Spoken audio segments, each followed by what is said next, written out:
ഹിജ്റ 9-ാം നൂറ്റാണ്ടിൽ ജീവിച്ച വലിയ പണ്ഡിതനാണ് ജലാലുദ്ദീൻ സുയൂത്തി റഹിമഹുല്ല.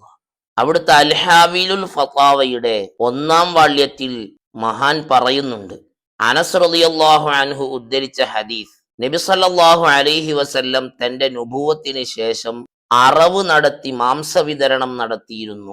ഈ സംഭവം ഉദ്ധരിച്ച് മഹാൻ പറയുന്നു, ഇങ്ങനെ നബി സല്ലല്ലാഹു അലൈഹി വസല്ലം തന്റെ നുബുവത്തിന് ശേഷം അറവ് നടത്തി മാംസവിതരണം ചെയ്തത് അല്ലാഹു സുബ്ഹാനഹു വ തആല റഹ്മത്തുൽ ലിൽ ആലമീനായി ഈ ലോകത്തേക്ക് നബി സല്ലല്ലാഹു അലൈഹി വസല്ലമയെ പടച്ചതിന്റെ സന്തോഷ പ്രകടനവും അള്ളാഹുവിനുള്ള നന്ദിയുമായിട്ടാണ്.